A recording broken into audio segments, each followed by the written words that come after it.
जो माताएं श्रावण के सोमवार का व्रत करती हैं वो पशुपति व्रत मत करना। जो श्रावण के सोमवार का व्रत नहीं करती हैं वो पशुपति व्रत कर सकती हैं, उनको पशुपति व्रत करने का मना नहीं। पर यदि श्रावण का व्रत आप पहले से करते आ रहे हो, श्रावण महीने का व्रत करते आ रहे हो, या श्रावण के महीने में तुम सोमवार करते आ रहे हो, तो फिर पशुपति व्रत ना करते हुए इसको 1 महीना, भले 2 हुए हो, 3 हुए हो, 4 हुए हो, रोक दो। फिर अगला जब श्रावण पूर्ण हो जाए फिर जो सोमवार आए फिर चालू कर दो।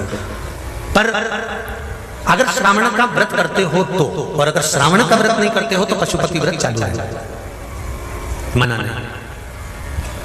श्रावण के महीने में जल चढ़ाने के पात्र 2 कर लो। कितने पात्र कर लो? जम के बोलो जरा। 2 पात्र कर लो, भले 2 हाथ में लेकर मत जाओ, एक के ऊपर एक कलश लेकर जाओ। उसका कारण क्या है? शंकर भगवान ने मां पार्वती के सम्मुख में गंगा का आवाहन करा था। तो गंगा जी ने आकर पूछा था, स्वामी जब पार्वती आपके नजदीक में विराजमान है तो मुझे बुलाने का कारण क्या था? भगवान शंकर कहते हैं, श्रावण का महीना प्रारंभ हो रहा है, जब मेरे ऊपर सृष्टि का भार आएगा तो मुझे गंगा और पार्वती दोनों की जरूरत पड़ेगी। जब घर में विवाह आता है, शादी आती है, कोई फंक्शन आता है, कोई मेहमान आते हैं, तो थोड़ी ड्यूटी बढ़ जाती है। रोज 8 बजे उठते हो, पर शादी रहती है तो कितनी बजे उठना पड़ता है? सुबह 6 बजे, 7 बजे। यहाँ पर भी आप रोज अपने घर पर उठते होगे 8 बजे तक, 7 बजे तक, पर यहाँ तो तुम जब सो रहे होगे तो सवेरे कब हो जाती है और रात कब हो जाती है तुम्हें नहीं मालूम पड़ता होगा कि कब रात हो गई कब सुबह हो गई।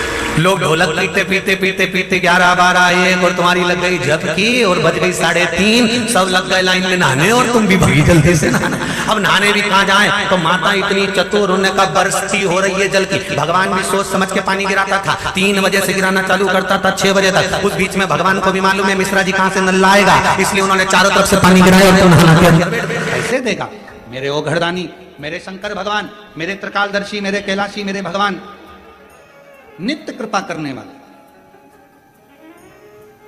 सामने भगवान शंकर हैं, शीश कटने का बारी है, त्रिशूल उठा लिया, मेरे मार्ग से हट जा, मेरे मार्ग से हटो।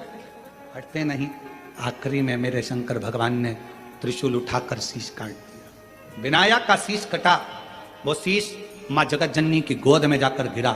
मां क्रोध में लाल हो गई, मेरे पुत्र को, मैंने इसको पुत्र वश, भले पुतला था उसमें प्राण तो मैंने दिए हैं, ये तो मेरी संतान है। यहां सिद्ध करा गया है, जब हम 23 जुलाई को पार्थिव शिवलिंग का पूजन करेंगे, आप और हम, पूरा भारत, पूरा देश, पूरा विश्व पार्थिव शिवलिंग की पूजन शाम को 7 बजे मिट्टी का शिवलिंग बनाकर जब हम अपने घर में करेंगे, दुनिया की दृष्टि में यह रहेगा कि यह पार्थिव शिवलिंग है, मिट्टी का शिवलिंग है। परशु महापुराण की कथा कहती है, जब भगवान का आवाहन कर कर, ध्यान कर कर, पंचाक्षर मंत्र नमः शिवाय कहकर, षडाक्षर मंत्र ओम नमः शिवाय कहकर, श्री शिवाय नमस्तुभ्यम कहकर जब हम पार्थिव लिंग का निर्माण करते हैं तो केवल वो पार्थिव लिंग नहीं रह जाता, वो सहस्त्रेश्वर शिवलिंग हो जाता है। शंकर भगवान स्वयं उसमें आकर विराजमान हो जाते हैं, स्वयं शिव बैठ। कल शाम को जब हम मिल रहे थे तो एक बहन जी ने एक प्रश्न करा था कि गुरु जी, ये पार्थिव शिवलिंग की इतनी महत्वता क्यों है? श्रावण के महीने में शिवरात्रि का इतना महत्व क्यों है? श्रावण के महीने की शिवरात्रि की इतनी महत्वता, और वो भी पार्थिव शिवलिंग के पूजन पूरा देश करता है, ऑनलाइन पूजन, इतनी महत्वता क्यों? हम निवेदन करना चाहेंगे, श्रावण के महीने में शिवरात्रि के दिन जब हम पार्थिव शिवलिंग बनाते हैं, मिट्टी जो होती है ना, वो धूल होती है, कण कण कण कण, बहुत बारीक बारीक कण होते हैं उसमें, बहुत बारीक बारीक कण। जब हम सबको जोड़कर एक शिवलिंग बना देते हैं, उसमें करोड़ों करोड़ों कण मिट्टी के होते हैं जिनको हम जोड़ते हैं, और एक एक कण में मेरे शंकर का वासा होता है। जब हम करोड़ों कण को एक साथ जोड़कर सावन की शिवरात्रि के दिन पूजन करते हैं तो केवल एक शिवलिंग की पूजन नहीं मानी जाती, करोड़ों शिवालयों की पूजन एक साथ हो जाती है, करोड़ों शिवलिंग की पूजन। ना जाने कितने असंख्य शिवलिंग ऐसे होते हैं। पूरी पृथ्वी भगवान शंकर के शिवलिंगों से भरी पड़ी है, भगवान शंकर के शिवालय से भरी पड़ी है। पृथ्वी को कहीं से भी खोद कर देखोगे, उसमें कोई मूर्ति मिले ना मिले, पर मेरे शंकर भगवान का कंकर, मेरा शंकर उसमें से जरूर प्रकट होगा, क्योंकि पूरा ब्रह्मांड शिव का था, शंकर का। ये बाकी के सारी मूर्तियां तो बाद में बनी है, पहले तो केवल एक ही था, देव अधिदेव महादेव। पहले तो एक ही थे, फिर धीरे धीरे जब त्रेता आया, फिर द्वापर आया, ये सारी मूर्तियों का निर्माण फिर बाद में धीरे धीरे होता। पर प्रथम में तो मेरा शंकर केवल एक भगवान शंकर का शिवलिंग ही पूरी दुनिया में था। शंकर भगवान का शिवलिंग ही पूजा जाता था, इसके सिवाय भगवान शंकर के शिवलिंग की ही आराधना होती थी। शंकर भगवान का, क्योंकि पूरे ब्रह्मांड में कहीं पर भी खोद लो शिवालय मिलेगा ही, शंकर मिलेगा ही। कुबेरेश्वर धाम की इतनी महत्वता क्यों है? क्यों वहां पर कंकर शंकर की पूजन होती है? क्यों लोग दूर से भी अगर शंकर भगवान का याद कर लेते हैं, कंकर शंकर की भूमि का स्मरण कर लेते हैं, तो उसे फल मिल जाता है? आखिर कुबेरेश्वर बाबा की भूमि की इतनी महत्वता कंकर शंकर की, क्योंकि वहां एक वो बड़ा जो शिवलिंग आपको दिखता है ना, बहुत बड़ा शिवलिंग नहीं नजर आता, एक बहुत बड़ा शिवलिंग बना हुआ नजर आता है, उसी के नीचे बाबा का एक छोटा शिवलिंग पूर्व का जो प्राचीन है, अब तो अंदर जाने नहीं देते जगह, क्योंकि छोटा सा मंदिर था, कहां तक उसको संभाले, प्राचीन था उसी, वही कंकर शंकर की, उसी के। और वहां का कंकर, जिस भूमि पर सर्प ही सर्प रहते थे, कोई उधर साइड जाता नहीं था, कंकर शंकर के रूप में वहां का एक भी कंकर यदि आपके हाथ में है, आप उसकी आराधना कर रहे हो, वो आपको फल प्रदान करता ही है। उसको कंकर शंकर की धरा कुबेरेश्वर धाम कहते हैं। 12 ज्योतिर्लिंग का मध्य बिंदु, नित्य आनंद कराने। और आज लाखों लोग प्रतिदिन कावड़ चढ़ा रहे हैं। 6 अगस्त को आप और हम भी कावड़ चढ़ाएंगे बाबा के धाम में। सबको हमारी तरफ से निमंत्रण है, पधारो। सुबह 9 बजे कावड़ चढ़ाने के लिए प्रदोष के दिन बाबा की कावड़ सीहोर से भरेंगे और कुबेरेश्वर धाम चलेंगे 11 किलोमीटर। बोल बम बोल बम बोल बम बोल के कामना कर, स्मरण कर, क्या ना देश। शिव महापुराण की कथा कहती है, भगवान शंकर का चरित्र कथा है। माँ जगतजननी दुर्गा भवानी के सामने शीशा गया। सखी ने कहा, ये जिस पुतले को तुमने बनाया था, जिसको प्राण दिए थे, उसके प्राण छूट गए। भगवान पार्वती जी कहती है, अब उसको पुतला मत कहो, शिवलिंग का निर्माण हो जाए। निर्माण करने के बाद जब पूजन चालू हो जाए, तो उसको केवल मट्टी का एक पुतला या मट्टी का एक प्रतिबिंब ना कहना, वो तो मेरा शंकर है, मेरा शंभू है। जब हम 23 जुलाई को पूजन करें शाम 7 बजे, तो ये भाव प्रकट करें कि वो मेरा शिव है, मेरा ओघड़ी है, मेरा शंभू है, मेरा शिव।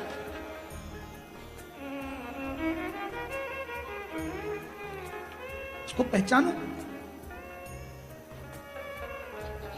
पार्वती मैया को क्रोध आ गया और मां जगतजननी को क्रोध आया और जगतजननी माता बाहर निकल कर आई, भगवान शिव के सामने कहने लगी, जिसने इस बालक को मारा है उसको जीवित करे, नहीं तो पूरे ब्रह्मांड को मैं तोड़ दूं। पूरे हर हर महा, पूरे ब्रह्मांड को मैं तोड़ सकती हूं। भगवान शिव ने अपने गणों को बुलाया, क्योंकि जहां विश्वास पक्का होता है, मरे को भी जीवित परमात्मा को करना पड़ता है। एक महात्मा का श्रेष्ठ लक्षण क्या है? जिसकी आत्मा नित्य प्रति भगवान के भजन में, भगवान के कीर्तन में, भगवत नाम में आत्मा नाचती रहे।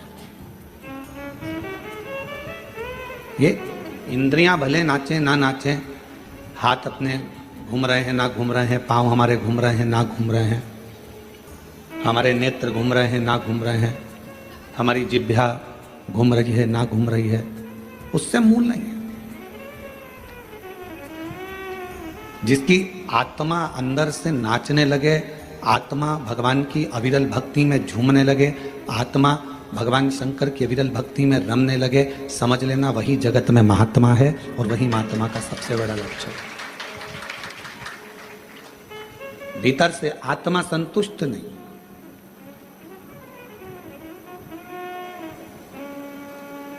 घर के दरवाजे पर लिख दिया शुभ और लाभ, और अंदर रहने वाले व्यक्ति के बुद्धि में शुभ और लाभ विचार नहीं है, तो क्या मतलब? केवल शुभ लिखने से या लाभ लिखने से फल नहीं मिलेगा, शुभ विचारों के होने से भी हमारे घर की पवित्रता रहे। हमारे मन की पवित्रता को शुभ विचारों से ही श्रेष्ठ किया जा सकता है। कोई लाभ अगर आपको जिंदगी में लेना है, तो पहले विचारों को शुभ करना पड़ेगा, विचारों को शुद्ध करना पड़ेगा।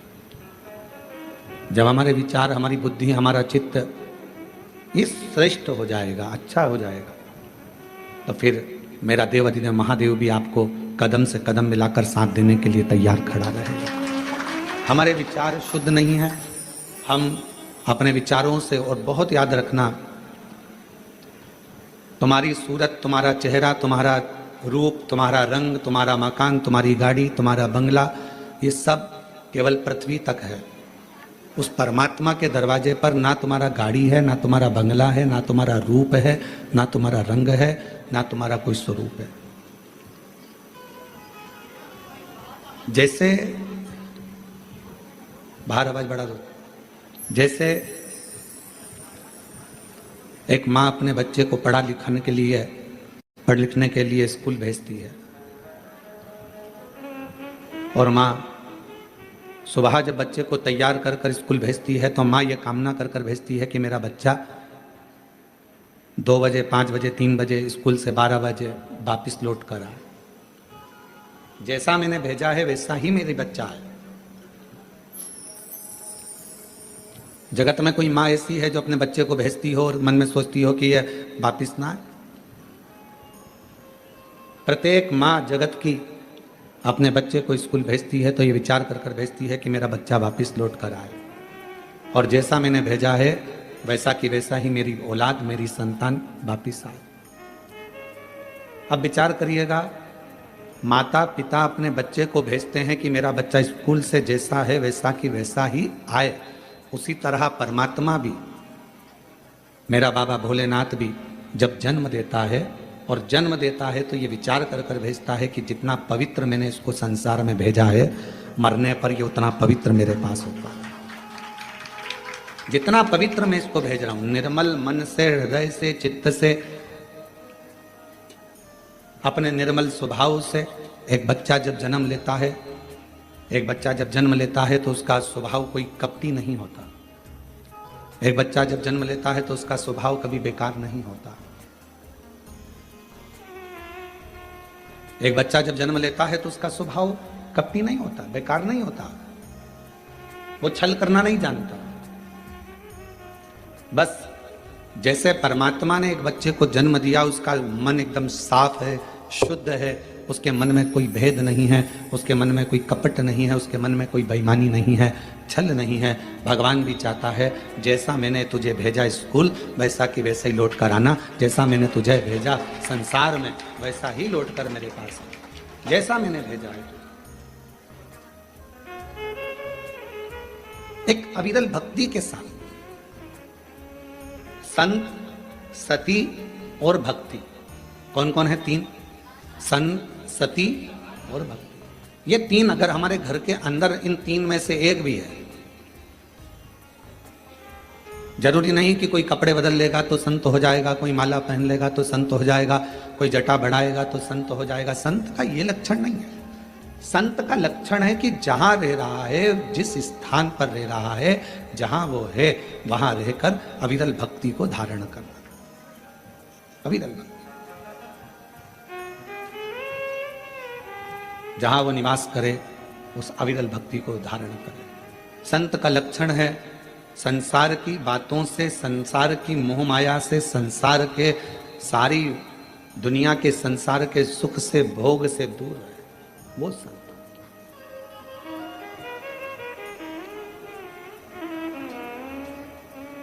एक पतिव्रता धर्म का पालन करने वाली एक स्त्री, एक नारी अपने घर में रह रही है, परिवार का भरण पोषण में लगी है, बच्चों को पालने में लगी है। एक माँ ने एक प्रश्न किया, इन्हीं पत्रों में है, अभी आगे हम उसको पढ़ेंगे। वो प्रश्न में लिखती हैं कि मैं मंदिर तक नहीं जा पा रही हूँ क्योंकि घर में मेरे सास ससुर बीमार है। फिर उसने पत्र में लिखा कि मैं पहले मंदिर जाती थी, अब नहीं जा पा रही हूँ क्योंकि मेरे सास ससुर बीमार हैं, पति को खदान में काम पर जाना पड़ता है, बच्चों को स्कूल जाना पड़ता है, तो क्या अब मैं पूजन शिवजी की मंदिर में कैसे करूं? तो मेरा उस बहन से, जिसने पत्र लिखा है, उस बहन से इतना ही कहूँगा कि आप मंदिर नहीं जा सकते, अपने सास ससुर की सेवा कर रहे हो, परिवार की सेवा में लगे हो, ये भी मेरे शंकर की सेवा ही है, ये भी मेरे शिव की सेवा। और दूसरा, आपका मन करता है कि मैं मंदिर नहीं जा पा रही हूँ, मेरे मन में खलबली है मंदिर ना जाने की, तो अपने घर में जो शंकर भगवान का शिवलिंग है, अपने घर में जो शिवलिंग विराजमान है, उसकी सेवा करो, उसको जल चढ़ा लो, उसकी आराधना कर लो, मंदिर में पूजन के बराबर ही फल प्राप्त होगा। आप उस सेवा में तो लोग सास ससुर की भी सेवा कर रहे। पंडरीनाथ में हरि विठ्ठल विराजमान है, किसके लिए आए थे? पौंडलिक के लिए। पौंडलिक ने करा क्या था? अपने माँ बाप की सेवा, अपने माता पिता की सेवा। वो तो कभी मंदिर में नहीं गया, ना वो कभी शिवालय गया, ना देवालय गया, ना मंदिर गया, केवल माँ बाप की चरणों की सेवा कर रहा था। इतनी सेवा में लीन हो गया कि भगवान हरि विठ्ठल को आकर, पांडुरंगा नारायण को आकर दर्शन देना पड़ा। इतना कीचड़ हो रहा था कि वहां पौंडलिक ने एक ईंट फेंक दी और उस ईंट के ऊपर भगवान दोनों हाथ कमर पर रखकर खड़े हो गए, हरि विठ्ठल खड़े हो गए, उसका इंतजार करते रहे। तो भगवान कह रहे हैं तू आ, मेरा दर्शन कर ले। वो कहता है पहले माँ के चरण दबा रहा हूँ, पिता के चरण दबाऊंगा, फिर तुम्हारे से मिलने के लिए आऊंगा। बाद में भगवान से मिलने के लिए आया तो भगवान ने पूछा, पौंडलिक तेरी सेवा से मैं प्रसन्न हूँ, मांग तुझे क्या चाहिए? उसने कहा बस इतनी कृपा कर दो, जो अपने माता पिता की सेवा करे उसको तुम ऐसे ही दर्शन देते रहना, करुणा करते रहना, ऐसे ही कृपा।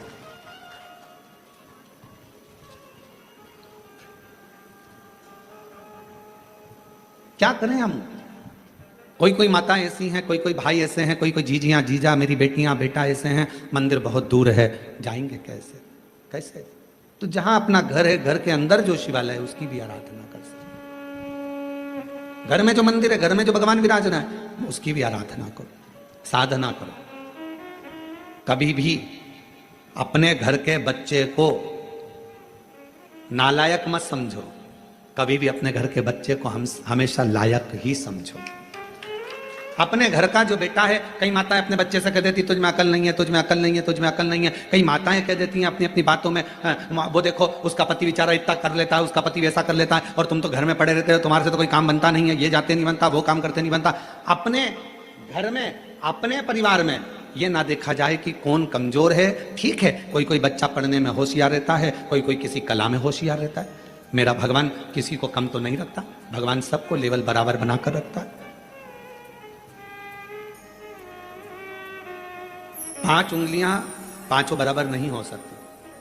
अगर पांचों बराबर हो जाए तो ये मुष्टिका बंध नहीं सकती। इसलिए इस मुष्टिका को बांधने के लिए 5 उंगलियों को भी परमात्मा ने अलग अलग बनाया है। किसी को छोटी, किसी को बड़ी, किसी को मंजली, किसी को संजली बनाया परमात्मा सबको। घर में 5 बहनें, आप भी होंगी, 2-3 बहनें तो होंगी, 2 नहीं होगी, 3 होगी, 3 नहीं होगी तो 1 होगी, काका बाबा की मिला लो 2-4 तो बहनें होगी। सबका रहने का तरीका अलग, सबका खाने का तरीका अलग, सबका बोलने का तरीका अलग, सबका व्यवहार अलग, सबके अपने अपने तरीके, अपना अपना व्यवहार है सबका। और सब अपने अपने व्यवहार से, सब अपने अपने तरीके से रह रहा है, सब अपने व्यवहार। अब कई माताएं कहती हैं कि हमारा वो जेठानी तो कभी मंदिर नहीं जाती। भगवान शंकर से प्रार्थना करो, जेठानी नहीं जा रही है तो मत जाने दो। कोई कोई ऐसा होता है जिस पे मेरे भगवान शंकर का प्रेम बहुत होता है, वही तो जाएगा ना। कोई कहे मेरी देवरानी नहीं जाती, मत जान दो, उसकी मर्जी। आप अपना कर्म करो, आप भगवान के मंदिर जाओ, आप शिवालय जाओ, शंकर जी की आराधना करो। घर में कई कई लोग ऐसे रहते हैं, पति से कहो तुम व्रत कर लो, पति नहीं करता तो उसका मतलब ये थोड़ी ना कि वो धर्मात्मा नहीं है। पति मंदिर नहीं जाता तो इसका मतलब ये थोड़ी ना कि वो धर्मात्मा नहीं है। बेटे मंदिर नहीं जा रहे तो इसका मतलब ये थोड़ी ना कि बेटे धर्मात्मा नहीं है। आप मंदिर जा रही हो ना, आप मंदिर जा रही हो तो आपके पुण्य का एक अंश आपके पति के खाते में जा रहा है और आपके पुण्य का एक अंश आपके बच्चों के खाते में जा रहा है। तो फिर क्यों सोचना मेरा पति मंदिर नहीं जाता गुरुजी, मेरा पति कथा में नहीं आता गुरुजी, मेरा पति ये नहीं करता गुरुजी, मेरा पति भगवान की कथा में नहीं जाता। मत जाने दो, तुम तो जा रही हो ना। मेरी सास दिन भर घर में रहती है, वो कथा नहीं सुनती गुरुजी, टीवी चालू रहती है तो भी उसका मन नहीं लगता। मत लगने दो, तुम टीवी तो चालू कर दियो ना, तुम्हारा तो लग रहा है ना। बस अपन हम सुधरेंगे युग सुधरेगा, हम सुधरेंगे युग, हम बदलेंगे युग। बदलना किसको है? अपने आप को। जब हम बदलेंगे तो युग अपने आप बदल जाएगा। आपको देखकर एक ना एक दिन तुम्हारे घर में, एक ना एक दिन, तुम महीना 2 महीना कथा तो सुनो, एक आध दिन पति भी 5-10 मिनट टीवी के सामने बैठकर कथा सुने ही लेगा। तुम बदल कर देखो, वो भी बदलेगा। आप चाहती हो कि आपका बच्चा अच्छी पढ़ाई करे तो आपको अपना मोबाइल, पढ़ाई के समय पर बच्चों को पढ़ाते समय अपना मोबाइल कहीं दूसरी जगह रख देना है, तब बच्चों को पढ़ाना है। मालूम पड़े बच्चों को लिखने को दे दिया, हाथ में तुम मोबाइल लेकर बैठ गई, बच्चा लिख रहा है, वो बच्चा कभी नहीं पढ़ पाएगा। उसका ध्यान अपनी मम्मी के मोबाइल में और मम्मी के ऊपर रहेगा। माँ जैसा करेगी बेटा वैसा करेगा। अपने मोबाइल को उठाकर तुमने रख दिया तो बच्चे को भी समझ में आ जाएगा मेरी मम्मी पढ़ाई को बहुत ज्यादा मायना देती है, पढ़ाई के ऊपर प्रेशर देती है, इसलिए मुझे पढ़ाते समय मोबाइल हाथ में नहीं देती, मतलब मुझे पढ़ना है। फिर बच्चा पढ़ना प्रारंभ करेगा। माताएं हाथ में मोबाइल है, बच्चे से कहती पढ़, लिख लिख, A for apple, B for ball, जल्दी लिख। लिख रहा है? हाँ मम्मी। क्या क्या लिखा? A for apple, B for ball, ठीक है, सी फॉर कैट। अभी तक नहीं लिखा, बैठा है इतनी देर से। अर्थात तुम्हारे मोबाइल चलाने से तुम्हारे बच्चे पर प्रभाव पड़ा, तुम्हारा ध्यान मोबाइल में था, बच्चे का ध्यान तुम पर था, तो वो लिख नहीं पाया। जब पूरा एकाग्र चित्त लगाकर अपने बच्चे को पढ़ाओगे तो वो बच्चा अपने आप पढ़ना प्रारंभ करेगा, दिल लगाना प्रारंभ करेगा, मन लगाना प्रारंभ। हम जब पढ़ते थे उस समय पर 2 तरह के क्वेश्चन आते थे, और हमारे साथ पढ़ने वाले आप सब भी हो। ऐसा नहीं कि आप कोई बहुत ओल्ड हो या न्यू हो, सब हमारे साथ के हो। हमारी जीजी हो, हमारे जीजा हो, बहन हो, तो हमारे साथ के ही हो। हमारे समय पर 2 तरह के क्वेश्चन आते थे। एक क्वेश्चन आता था ऑब्जेक्शन, मतलब जैसे कहते थे कि एक प्रश्न के बहुत सारे उत्तर लिखे होते थे, 4 तरह के उत्तर लिखे रहते थे, और उसमें बताना पड़ता था कि इसमें से कौन सा उत्तर सही है, वो लिखिए। और दूसरा 10 नंबर का, 3 नंबर का, 4 नंबर का, 5 नंबर का, 15 नंबर का, और कोई कोई क्वेश्चन निबंध लगभग 20 नंबर या 19 नंबर का आ जाता था। अब समझदार कौन कहलाता था? जो छोटे छोटे जो क्वेश्चन है, छोटे छोटे क्वेश्चन है कि एक प्रश्न दे दिया, मटके में पानी है, गिलास है, मटका है, गगरा है, बाल्टी है, 4 ऑप्शंस दिया, उसमें से एक सिलेक्ट करना है। अब जो व्यक्ति पढ़ने में होशियार नहीं है, वो 4 में से एक छांटने में अपनी बुद्धि लगा रहा है, अपना विवेक देख रहा है कि मैं इसमें से क्या लिखूं, क्या हो सकता है, और वो कितने नंबर का? आधा नंबर का, मात्र आधा नंबर। और उसने पूरा समय वो जो क्वेश्चन थे उसमें छांटने में कि इसमें मटका लिख दूंगा, इसमें ये लिख दूंगा, फिर सोचा गलत हो गया, पीछे वाले ने इशारा करा 3 नंबर मतलब तीसरा, फिर किसी ने इशारा करा 1 नंबर, उसने फिर काटा, फिर लिखा। अर्थात वो उसमें रम रहा है, उसमें विचार कर रहा है। और एक बच्चा जो पढ़ने में होशियार था, उसने ये कमजोर प्रश्न तो बाद में देखे, सबसे पहले जो मेन प्रश्न थे जिसमें 19 number, 15 number, 5 number, 7 number, 8 number, जो श्रेष्ठ नंबर आ सकते थे। हमारे स्कूल में भी और हमने हमारे कॉलेज में भी यही करा। अपने जो मूल प्रश्न थे जिस पे अधिक नंबर मिल सकते थे, हम सबसे पहले उसी को हल करते थे, और बाद में अगर समय बचता था तो आधे आधे नंबर को देखते थे। मूल होता है कि अपने ध्यान को एक प्रश्न में जिस पर नंबर ज्यादा हैं उस पर केंद्रित करना, अपने प्रश्न पर ध्यान को केंद्रित करना। और आज भी हम भले शिव महापुराण की कथा मेरे बाबा की करुणा से, शंकर भगवान करुणा से बाँच रहे हैं, शिव जी बाँच रहे हैं, शंकर जी की कृपा है, शिव जी ही बाँचने वाले, शिव ही कराने वाले और शिव ही सुनने वाले, पर आज भी ध्यान वही रहता है कि अपना ध्यान भगवान शंकर की भक्ति पर केंद्रित रखो। बस उस जगह से अपने ध्यान को नहीं हटाना। ये छोटे छोटे प्रश्न, ये छोटे छोटे सब्जेक्ट, तो ये छोटे छोटे क्वेश्चन तो आते रहेंगे, जाते रहेंगे। मूल है मेरा शिव, मूल है मेरा शंकर, मूल है मेरा शंकर। हम भगवान शिव को नहीं पहचानते। हम पूरे दिन, हमारे घर में जितने भी लोग हैं पूरे दिन छोटे छोटे क्वेश्चन में उलझे रहते हैं। जरा सा पानी गिर गया, सास ने चिल्लाना चालू कर दिया, बेडशीट गिर गई उस पर चिल्ला दिया, बर्तन झूठे रखे हैं उस पर चिल्ला दिया। अरे अगर चिल्लाना ही है तो कोई बड़ा क्वेश्चन लाओ, कोई बड़ा प्रश्न लाओ जिस पे विवाद करना है। छोटे छोटी बात पर विवाद करते हो। ये जरा सा खाने पर विवाद कर दिया, रोटी ज्यादा बन गई तो विवाद, सब्जी फेंक दी तो विवाद, सब्जी में जरा सी मिर्ची जल गई तो विवाद, गैस की टंकी जल्दी खत्म हो गई तो विवाद, तेल जल्दी खत्म हो गया तो विवाद, मिर्ची जल्दी खत्म हो गई तो विवाद, पति आकर बोला कल ही तो सब्जी लाया था तो विवाद चालू हो गया। ये छोटे सब्जेक्ट है, ये छोटे क्वेश्चन है। इन छोटे क्वेश्चनों के लिए समय मत निकालो, बड़ा क्वेश्चन ढूंढो। लड़ाई करना है तो कोई बुलंद बात लेकर आओ जिसके पीछे लड़ाई हो। तो बात है छोटी छोटी बात पे क्या लड़ाई करना।